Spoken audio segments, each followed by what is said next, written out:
Berchtesgaden, 1958. Hidden camera footage of Paula Hitler, alias Paula Wolf.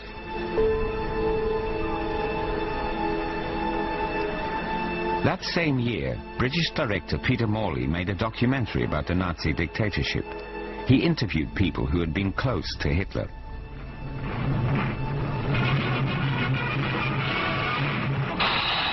Tyranny. The years of Adolf Hitler.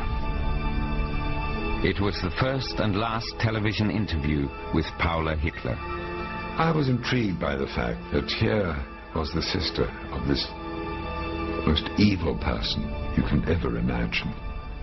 And here was this very demure, simple, quiet lady, a total and complete contrast. I couldn't believe that this foul creature had this little woman as a sister. I mean, it was the absolute opposite of everything you ever heard about Hitler.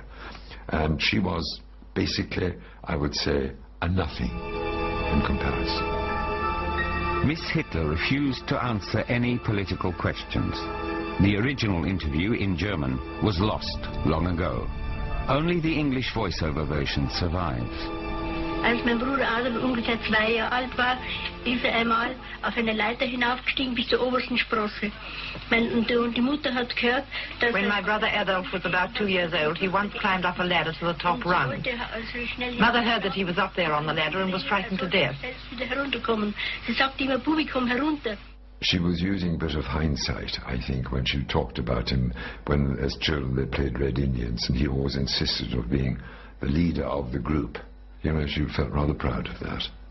Mein Bruder Adolf war beim Indianerspielen immer der Anführer.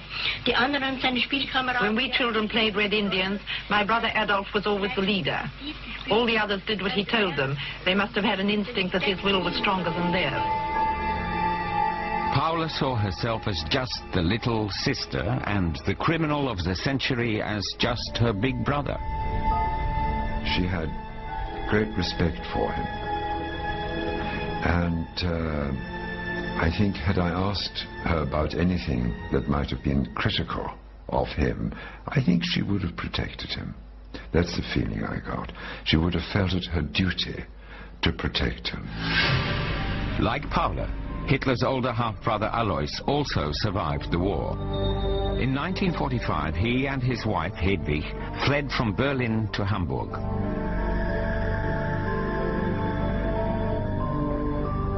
Only now is one witness prepared to talk. A foster daughter of Alois Hitler and his wife, she still wishes to remain anonymous. For the first time, she talks about the dictator's brother. Es wurde uns mitgeteilt, dass es der Stiefbruder vom Adolf ist. Man hat von der Geschichte was mitbekommen, es wurde aber nicht ausgetreten, sondern es hieß, dass wir nach außen es nie erwähnen sollten. Ich sehe ihn immer als ganz schlanken, grauhaarigen mit Schnauzbart. Das war ja witzig, dass er den gleichen Schnauzbart hatte wie der Adolf. Being Adolf's brother was no small liability. With every routine check of his papers, the surname Hitler leapt from the page. That was easily fixed. Hitler became Hiller. But Alois couldn't cast off his past. He had done well during the Nazi era. What did he think of his brother? Es war irgendwo wahrscheinlich ein bisschen Hassliebe, aber er war nicht stolz, denn sonst hätte er sich in Hamburg nicht so verkrochen. Ich glaube das nicht, dass er stolz war. The once wealthy bar owner was now a hired laborer. His denazification trial found him incriminated to a lesser degree. Er hat alles verloren. Den Sohn. Die Geschichte, die konnte er ja wahrscheinlich auch nicht so ganz abstreifen. Er war ein gebrochener Mensch zum Schluss.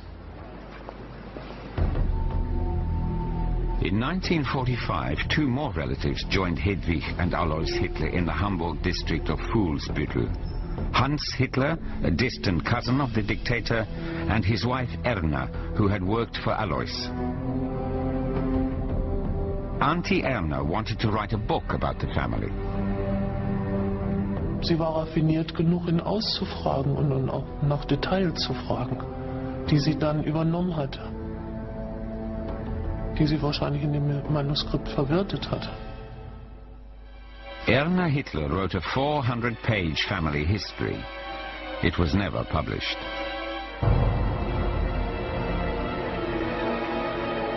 A considerable part of what I know comes from the recollections of Adolf Hitler's half-brother, and I shall start with the family history as it really happened. The manuscript starts with Hitler's childhood in Braunau am Inn.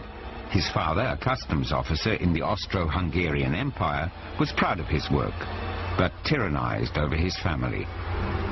The father's loud curses accompanied the howls of his son. His mother shuddered at every blow, and tears accompanied her physical pain. She went up to the attic, and with her body shielded Adolf, who was lying on the floor. But she was unable to ward off his father's final blow. This difficult childhood forged a close bond between the boy and his mother. His father died in 1903 after a visit to the pub. 4 years later, his mother Clara died too of cancer. The thing that summarizes Hitler's relationship to his parents best is the one sentence in Mein Kampf in which he says, "I respected my father, but I loved my mother." In fact, the word respect is the key element there, because that is what ultimately shaped Adolf Hitler's character and made him who he was. After Clara's death, Hitler went to Vienna, where he tried, unsuccessfully, to become an artist. He felt misunderstood even by his brother and his sisters. They thought he was deluding himself. When the First World War broke out, he volunteered, not for the Austrian, but for the German army. For the first time, he denied his family. An excerpt from Erna Hitler's chronicle. When his fellow soldiers asked him about his wife, children, parents or fiancé, he dodged the question, or just said he had no one left. After the war, he tried his luck in politics as an agitator for the radical right, stirring up hatred against Jews and against democracy. In October 1920, he went back to Vienna, so the family could see what had become of the dreamer. For the first time in 10 years, he visited his sisters. Angela Raubal, his elder half-sister, and Paula, his younger sister, were both impressed. Paula later said, "His face bore the expression of a man who knew just what he wanted." What Hitler wanted, above all else, was power. The putsch that he engineered in 1923 ended in a hail of police gunfire. Hitler was put on trial.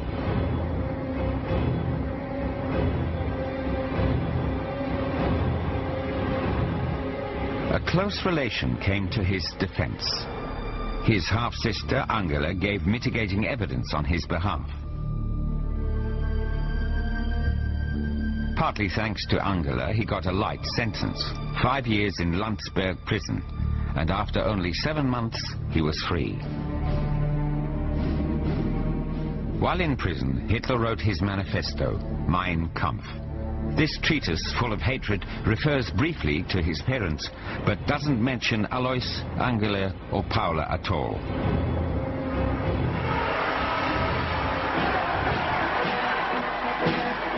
A Nazi party rally in Nuremberg. Sister Angela went along. She devoted herself entirely to her brother's political advancement. In a letter to relatives she wrote, "May God grant victory to his cause." In 1927, Hitler rented a chalet in his sister's name, the Haus Wachenfeld, on the Obersalzberg near Berchtesgaden. Angela didn't only take care of the household. She brought her daughter, Geli with her. A fateful relationship developed. Hitler felt drawn to his young niece.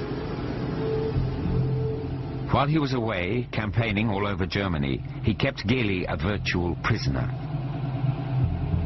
Liebte sie als seine Nichte. Wenn auch die Menschheit nachher glaubte, hätte ein Verhältnis gehabt, das kann ich nicht sagen.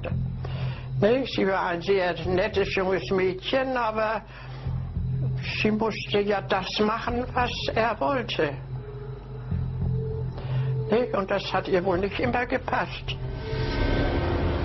Only rarely was Geli allowed to accompany him. But the whole family came to see Hitler on the 16th of November 1928. Angela had secured good seats. Alois took the day off and brought his wife and child along. Erna wrote in her chronicle, Alois had difficulty believing that the man receiving these huge ovations was his brother.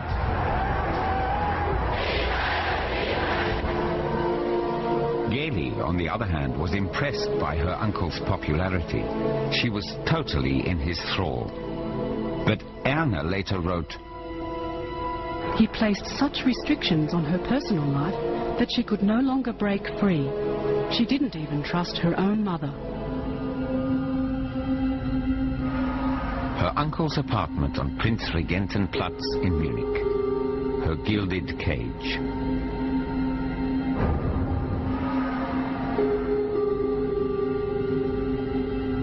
Calling Hitler my jailer, Geli plunged into a severe depression.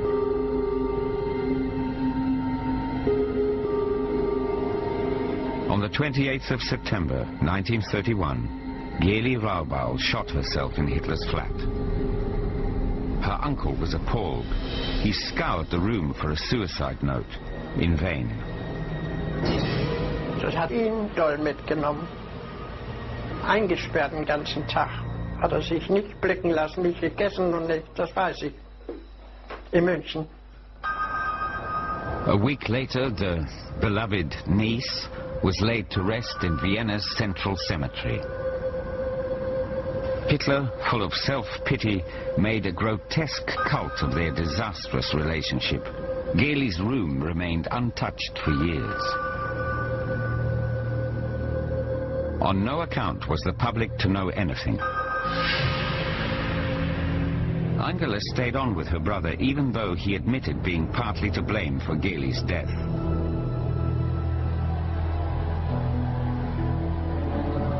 With Hitler's rise to power, the Obersalzberg became a place of pilgrimage. The cult of the Führer began to annoy the other residents.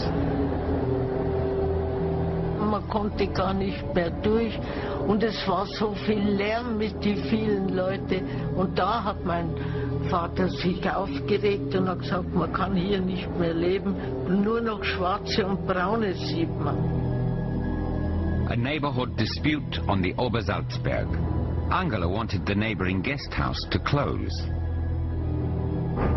She put her mind to solving the problem in her own way.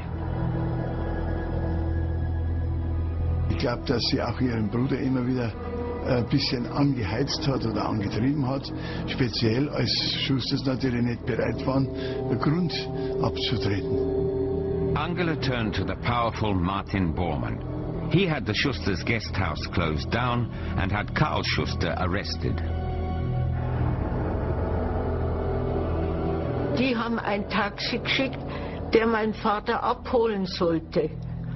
Und da hat sich meine Mutter, das war so schlimm, das geht mir nie aus dem Kopf, sie hat sich vor das Taxi gelegt.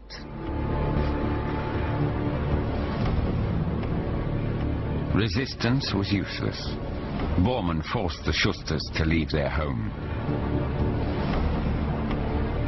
Das war fürchterlich. Wir mussten am 25. November das geben, durften nichts mitnehmen wie einen Koffer